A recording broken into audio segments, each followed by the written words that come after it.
Hi, everybody. Welcome to Build. I'm your host, Cole Delbick. 35 years ago, drag legend Lady Bunny and Friends started the Wigstock Festival. As the story goes, a group of queens decided to put on a show in the park not too far from here after a long night out at the Pyramid Club, and the rest is history. The festival became a celebration of New York's underground drag scene and its wildly talented performers who bravely broke down boundaries before drag entered the mainstream. Wigstock ran from 1984 to 2001 and then disappeared until Bunny brought it back last year with the help of some famous friends. Wig, a new HBO documentary from director Chris Moukarbel, the filmmaker behind Gaga 5'2", chronicles the festival's origins and its resurrection, raising pressing questions about the state of drag today, the power and limitations of community, and why it's more important than ever to know your history. Before we bring out Lady Bunny and Chris to the stage, let's take a look at the trailer.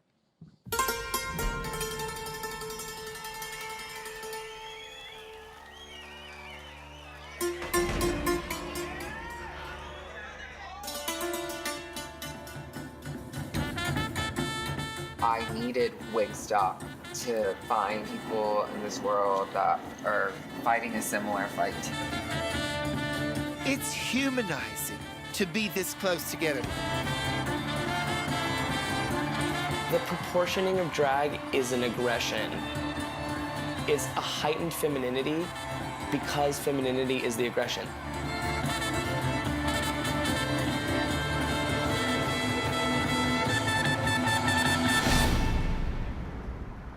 Give it up for Bunny and Chris, everybody. Thank you both so much for being here. Thank you. You're welcome. I know you must be booked and busy in Pride Month. Are you ready for World Pride to hit New York next week? Yes, I'm bursting with pride. Just ask my girdle. You know, I feel like this film is arriving at the perfect time. Drag has never been more visible. And I just want to know from you, Bunny, what is it like to have your story at the center of this HBO documentary? And what is it like to sort of see your own history on screen? Well, it is shocking to hear that the first one was 35 years ago, because that means I was 1 year old when I organized. And poor Chris, he's gone from Lady Gaga to Lady Bunny. The poor dear. No, it's wonderful. I mean, you know, I took, I think, 17 years off from doing Wigstock because it ran for 20 years. That's a pretty good run in New York City. And I needed a long break, but, you know, as far as I'm concerned, we are back. Yes, and Chris, you know, you've delved into the worlds of Lady Gaga, Chris Crocker, Banksy. What is your connection to drag, and what sort of compelled you to take on Lady Bunny and Wigstock as your next subject? I mean, my relationship to drag is also just being a queer person and living in New York City and really feeling like connected to that history, specifically the Wigstock history. I saw the Wigstock movie in '95, and that was actually like the first time I'd actually seen drag queens, and it completely opened my eyes to this idea of a New York queer subculture. And so the film gets into that history and then kind of tracks through to the revival of the festival and sort of where drag is globally now. Yeah, it feels so important because I feel like the film provides a really important context about where we've been and also sort of a roadmap about where we're going. And one of the things I love is you use so much archival footage, and you see these really sort of quotidian moments between the queens getting ready at the club, talking shit, everything. And it breeds this real intimacy between the film and the viewer. So did you know that you would be sort of using so heavily from the archives, and how did you sort of figure out how to weave that throughout the film? Yeah, I mean, it's so much of that history was really well documented. You know, Bunny and Wigstock had filmed a lot, I think every single one of the festivals. And then Nelson Sullivan, his archive at NYU, he was somebody that filmed everything, like was a part of nightlife and filmed, you know, drag scene, the club kids. And so there's everything. He was my roommate. Yeah. And it really was a gift to be able to go through that hundreds of hours of footage and to be able to tell this story. You know, and again, it's not the story. I mean, there's so many stories you can tell. It's just the one that we happen to kind of land on and follow that thread. But the archival footage is a huge part of it. Bunny, at the time, in those days, did you have a sense that it would be important to sort of document this for posterity's sake, or were you just living in the moment? Living in the moment and pretty much a wild, out of control drunk. Yes, I was actually a twink at one point. Now I'm twink, twank, twunk. But we didn't document the first couple of years because we had no idea that Wigstock would be successful. It was pretty much financed by the club across the street, the Pyramid Club, as a way to showcase acts from the Pyramid. And the first year was very small at the beginning, but it was also long. So by the end of the day, we knew we'd hit on something that was, going to last, and it grew every year. So, I did realize, that my humble efforts that first year, had hit upon something that worked by the end of that day. I have never been to Wigstock, and for maybe those who aren't as familiar, what is it about this festival that makes it so special in your eyes? Well, one thing is that it has a Mardi Gras feeling, which we need one of those up north, where the audience is encouraged to come in wigs. And that's one thing that kind of trailed off in later years with the festivities as the first movie came out. So I would love to suggest that, assuming that we get the festival back off its ground, it's so much more fun to put on a wig. I mean, I've seen photos over the years of bodybuilders in wigs, women in wigs, dogs in wigs. I mean, there's just something crazy. You don't need the whole outfit. You don't need a costume, but just putting a wig on, as silly as that sounds, can actually change the way that you act. Wig therapy. Can you imagine? Yeah, wig therapy, exactly. What about you, My neck Chris? needs therapy from this wig. Watching the movie in '95, how did that reach you at that time? I mean, at that point, I was a teenager. I was like in the punk scene, and so it was my understanding of New York City for the first time was the East Village was like the Queens were being more punk than the punks. I mean, the idea of like putting on a wig and heels was more subversive than spiked collar and a leather jacket, and that I really understood that, especially in going through this footage, is like how radical it was actually at the time. Well, the Pyramid was kind of a punk rock club. So it was run by drag queen owned and operated, but it was actually a music venue. So specializing in rock, hard rock. The film doesn't get too much into this, but sort of Wigstock ended in 2001 after 9/11 and sort of amid these changing, gentrifying forces in New York City. And in sort of your eyes, why did it come to an end, and how did you feel about that at the time? Well, it came to an end because it rained 2 years before the last year, and we said we're going to do one more and have it be the last one. And because we lost a fortune when it rained. I mean, thousands turned up, even in the rain. But when you're holding an umbrella, you can't clap. So the performers were all very bitter. And so, Did I answer your question? Yes, yeah. I don't think I answered the end of it. Well, How did you feel about the time? Sort of, were you ready to take a break? Did you? Yes. And my therapist said every year, "You're doing that again?" So. And sort of, what was the sort of seed that grew it back into what it was, last year? Why did it feel like the perfect time to resurrect Wigstock? Well, we had done a couple of Wigstock-themed cruises over the past 5 years.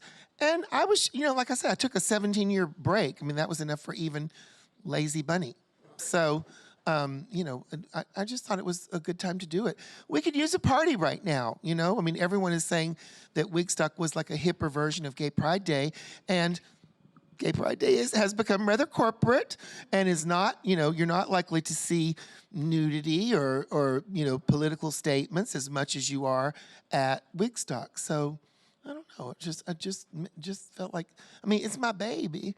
And I felt like my baby grew up and then had an awkward period, and I threw him out. And now we've reconciled, and I'm ready to, that awkward stage when you're like 19 or 20 or whatever. I know I was horrible to my parents. So. Something I really appreciate about the film is that sort of going into its structure, it follows these sort of three strains of drag queens. And we have the club kids from the 90s, we have the RuPaul's Drag Race girls, and then we have sort of the up-and-coming underground Brooklyn-based girls like Charlene. Was it sort of your mission as a filmmaker to try to gather a group of diverse queens to sort of represent what drag is like today? Yeah, somewhat. I mean, it's hard to go into a documentary with a mission. It really, and when you do, it always ends up being something entirely different. So, I mean, of course, I wanted it to be a broad story and to for a lot of people to feel represented.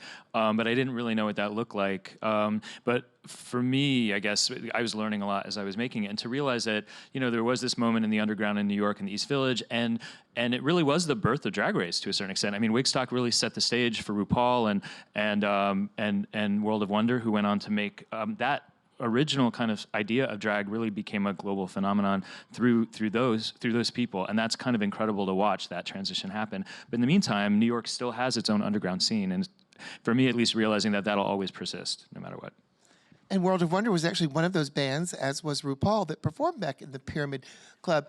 I wanted, when I was booking the festival, to have some of the legends like Joey Arias and Lip Synca and Flotilla, Kevin Aviance, some New York girls who are great, who you may not have seen yet, and then some of the Drag Race girls who, you know, maybe their act is a bit more wig stock than others. Because, you know, with a lot of Drag Race queens, you are getting the same death drop. And it's a feat of, you know, dexterity and athleticism, but it's like, okay, I've seen the fat girl, I've seen the old girl, I've seen the young girl, I've seen the tall girl. Every number in every show has to be a death drop. I mean, I'm getting ready to drop dead at 66, so I'll give you the only death drop. Just wait and get your cameras out, because I'm going to slay myself.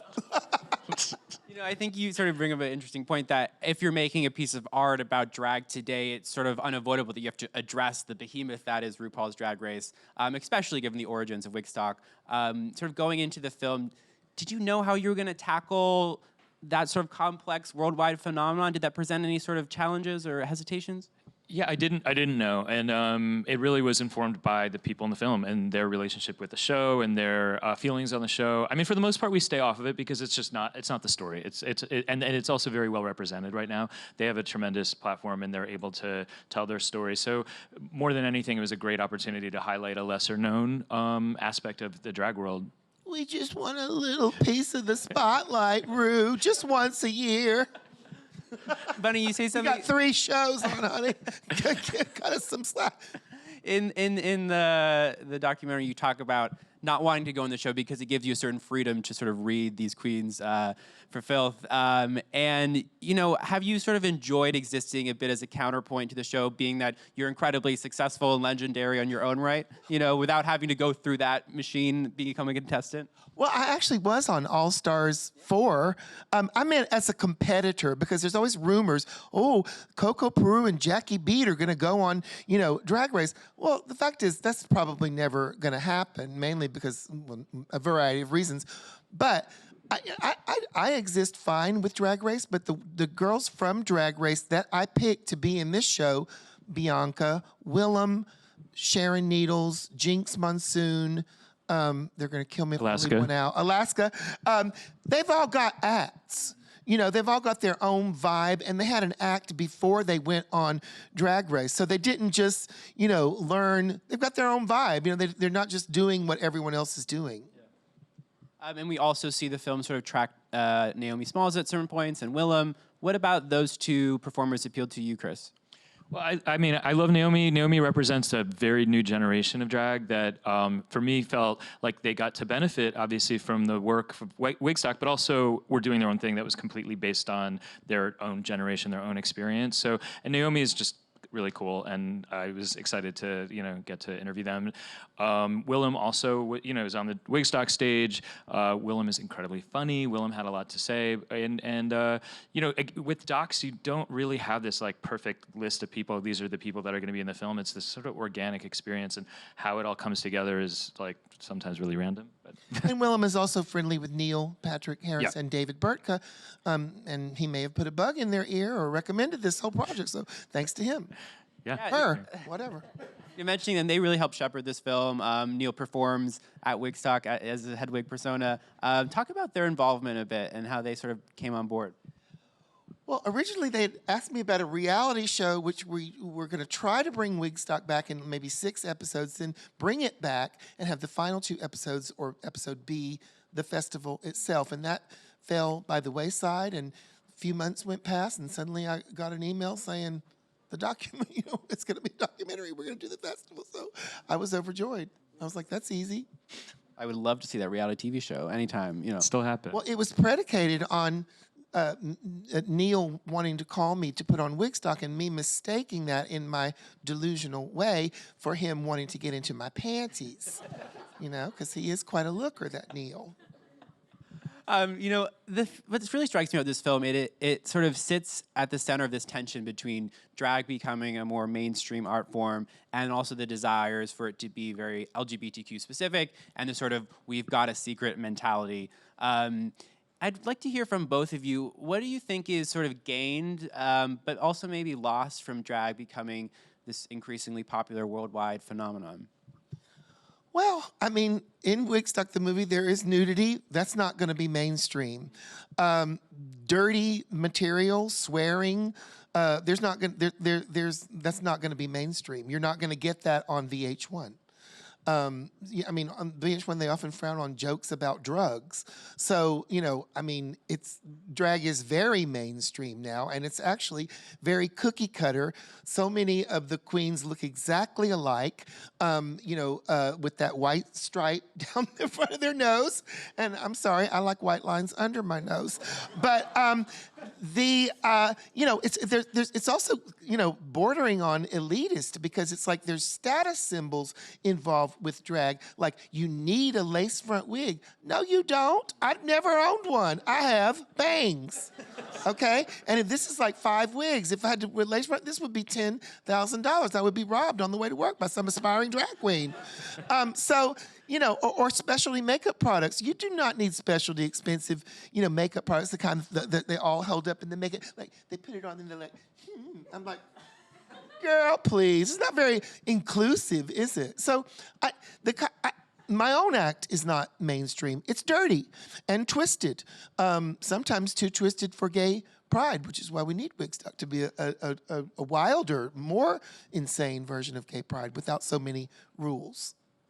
What about you, Chris? Yeah, I mean, I think the film gets into that a little bit of a generation gap, and that this idea that technology has opened so many doors and allowed for marginalized voices to come in and be able to participate in drag. And there are so many young people that wouldn't have been able to get to New York City that are now able to be drag queens or engage with drag culture because of the internet, because of the popularity of the TV show. And I think that's obviously important for so many reasons. And then there's the flip side of the coin where when it was more underground and it was more locally, situated in New York City, it had its own distinct flavor, and it wasn't something everyone could access, and therefore it got to evolve in its own special way. So the movie really does, I think, explore that tension, and there's something to be gained, and there's something that you lose as well. Well, locally is a key word because, of course, New York had its scene, but every place had its own scene. And one of the flip sides of Drag Race is that the Drag Race queens, there's 14 new ones every season, they make the big bucks while the, local queens do not. And if I've for 15, 20 years, I have a joke that I tell when I go to any different city, like who is a drag queen that I ask the organizers that I can make a joke about that everyone will know, and it helps if she's a little busted. And so over the last few years, I mean, I'm talking about being in the UK, foreign countries, all over the US, no one knows a local queen. So, as Sasha Velour says, if you only know the queens on Drag Race, you're not a fan of drag. You're a fan of drag as seen on Drag Race. So you're ignoring the local girls. You don't even know their name to make a joke out of. So where is your community? These are the girls that are showing up to the AIDS benefits and the gay marriage benefits, and you're just gonna boot them? I mean... I think that... We're the first ones they call. It makes me think of the New York Magazine story that came out earlier this month, and a lot of backlash surrounding that because it was this power ranking of queens across the country, but it sort of exclusively featured queens from RuPaul's Drag Race and no sort of queens who existed outside of that. What did you guys make of that story? Did you see it? Did you see this It was photo? stupid, and it was lazy because they just went to DragCon and took a photo of the queens there. And if you notice the photos, same contour, same blush, it's cookie cutter down. It's dull. It may be precision. It may be beautiful, beautiful cosmetics, but it's dull. Anyway, I don't do what I do to win crowns or be at the top of lists. I mean, I've been on the top of, Time Out magazine's best. Who cares? I still didn't care then. I didn't go around. And there are several websites which list the richest drag queens, and I was shocked to learn that I am worth millions. And let me just tell you, don't believe everything you read, because if I was worth millions, I wouldn't be being interviewed on Build. I would be owning this building, okay? So it's like, it's just, don't believe everything that you read. And I mean, it was, Dame Edna is not on there. Lip Synca is not on there. I mean, there are people, Dina Martina, who's in Wig. These are people that pack cabarets worldwide. Many of those queens that were listed, they don't even have a one-woman show. They may not even have one number. Oops. And something I also appreciate about the film, like Drag Race has sort of a fraught relationship with transness and gender nonconforming people. And, I've seen Charlene out at Brooklyn at Be Cute last weekend, and she's just so amazing. And I was wondering, did you sort of want to create space for those types of performers in the film that are sort of sorely not represented in other sort of spaces?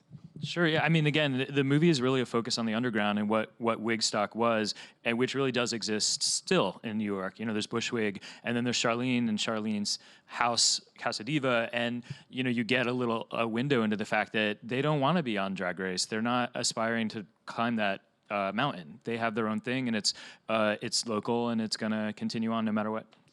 Yeah. I think one thing that's important for me to say is that I'm really glad that everyone now knows that they have to be inclusive of trans people and different people of different races. But you know what? I never needed to learn that lesson because I always gravitated right to them in the first place. And, the New York City scene was a melting pot. And that's why we had dance diva Barbara Tucker in the film, because they were the soundtrack. I'm sorry, y'all kids love your top 40. Back in my day, we loved the underground, club music. And that was the soundtrack of our lives. So, I'm glad that I never needed to be told, you need to be inclusive, because I just wanted to be. I love that. For the variation, I'm not saying that we had girls from Paris is Burning, Dorian Corey, Octavia St. Laurent, Willie Ninja performing at Wigstock. I mean, I'm not saying that every single scene, was represented, because I don't always love the Broadway Don't Tell Mama scene that much. The Judy Garland impersonation, but I'm from, as you say, a punk palace pyramid. At a certain point, the film sort of turns into a concert film, and we get to see sort of these amazing acts on stage, sort of the last sort of chunk of the film. And someone in the film talks about, how New York City queens are performance first, and we get to really see that with our own eyes. So talk to me about sort of capturing the whole festival, and what were some of the challenges and sort of the highlights for you? He actually watched the film. I know.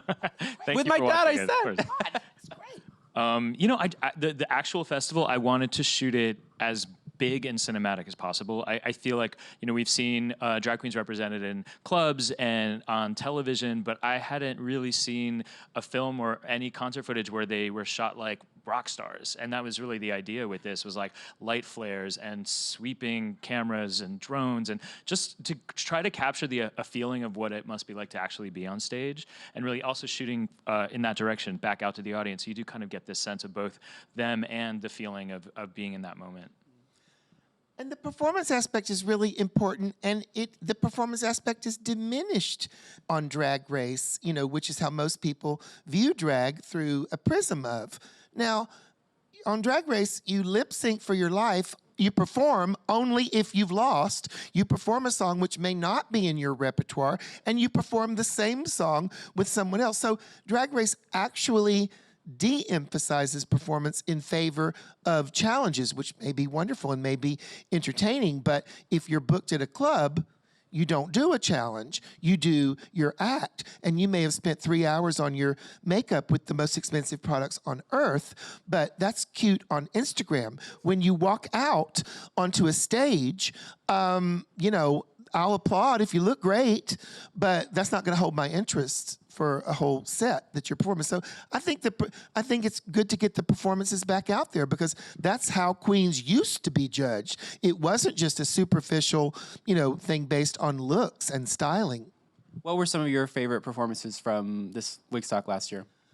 Dina Martina is a treat who needs to be experienced. She packs everything into one fantastic number.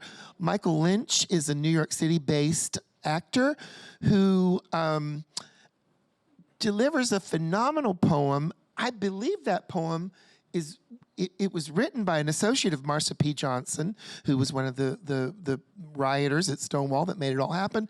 And it's a wild perspective of, it's called Spare Some Change for a Dying Queen, which was one of the things that Marsha P. Johnson, who was an activist and started Stonewall, but she was also a beggar. So she would, ask people, can you spare some change for a starving actress? And the viewpoint of the poem is so interesting because it's an older person, older drag queen or trans or whatever, I don't know exactly what she identified as, walking around saying, oh, you don't want me in your club. You don't want me in this gay venue because you think I'm old or I'm a street person or whatever, but I actually started this shit for you that enabled you to have this club. And it's kind of bitter, but it's something that's thrown up into our faces in an entertaining way with a great delivery, but it's actually quite a stinging message, and I think people need to hear it. You know, there was this one moment that really stuck out for me. I forget the queen, forgive me, who asked this question to the audience. You know, she says something like, everybody can be in drag, but what type of drag queen do you want to be? Flotilla says that. Flotilla, thank you. And to me, that was sort of the thesis statement of the film a bit. So I'd like to hear from you before we hand it over to audience questions. What type of drag queens do you want to see or do you want to be? I'd like to be a thinner, younger drag queen. What about you? I don't have one archetypical type. It's really never been about that. I mean, I think that the whole movement and the whole art form is all about also a conversation and people communicating with each other. Somebody's a comedy queen, somebody's a looks queen, but it's like you need all of that. And that, for me, is the effect of this movie, is really being able to also just get this like cross-section of performers that maybe we haven't seen before. So. And a cross-section of performances, because I'm from down south, so I grew up with the Kennedy Davenport style of dancing diva, which I love and which I don't think you ever got to see on the show. Although when I tour with Kennedy, she brings the house down every single stop of the tour. So it's important that drag people that have come to know drag through Drag Race, drag queens don't just lip sync. Bianca does stand-up comedy. Some drag queens sing with a band. Alaska, a lot of them record original music. Interpretive dance, striptease, burlesque, whatever. So it's not really singing live. It's not really limited to lip syncing as most would believe. And I think some of the most interesting ones are not lip syncing, which is not to say that I don't love a good old lip sync. It's like I say, I'm from the Kennedy Davenport area of this country. I'm going to turn it over to audience Q&A. I believe you have a question here. Hi. Hi, I'm Zaina. Nice to meet you guys. This question goes for both of you. No shade to like Drag Race or like any Drag Race queen, but seeing like working with Drag Race queens and non-Drag Race queens, seeing the aspirations of these queens. I know that recently some Drag Race queens aspired to be like famous or like have like more of a celebrity status, and local queens aim to just like create their own safe communities. Like, how does that work? And for you, is that good or bad? Like, did Drag Race kind of like mess all of that up? Because I know Sasha Velour created her own thing, like nightgowns, for example, which she hires like a lot of local drag queens. So yeah. Really? Like, yeah. What does she pay? I'd love to see you a nightgown. Can I audition? You know what? That's a great question.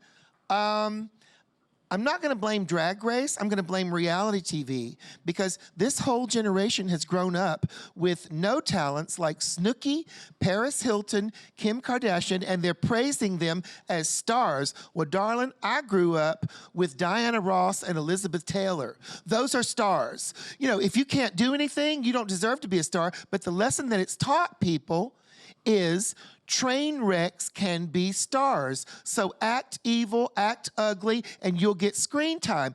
The president of the United States is a reality show train wreck. Do you think we've had enough rewarding train wrecks? I don't know. It's just, I think that's the kernel of where this is coming from. Get famous without doing anything. So this is why you have Instagram stars. A friend of mine was on a cruise recently, and they booked some of these Instagram stars to perform. And like I say, when they walked out, they were like, wow, you look great. Then everyone left, because at cruises, there's like free buffets and free booze. And if the act isn't good, they will literally walk on your ass. I don't know if I answered your question. No, more. We have one more question for you. Hello. I have a question from our website, buildseries.com, for Lady Bunny, and it's, what do you think is the most important life lesson that doing drag has taught you? I thought you were going to be like, I just checked out your website and it hasn't been updated since Christmas, which is true. The most important life lesson.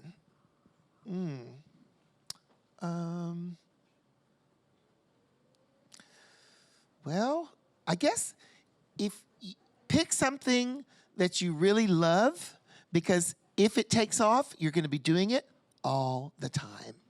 And you should want that. You know, sometimes I'll bitch, oh, I'm tired, gay pride, I'm working doubles every night. But you know what? I picked it. So you can't really complain when that happens. If you love it. If you don't love it, then you should have picked something else. Thank you. Well, I think that's a pretty great note to end on. I want to thank both of you for being here. Thank you. Everybody, make sure to watch Wig. It premieres tomorrow on HBO. And go support your local queens. Let's give it up for Bunny and Chris. Thank you.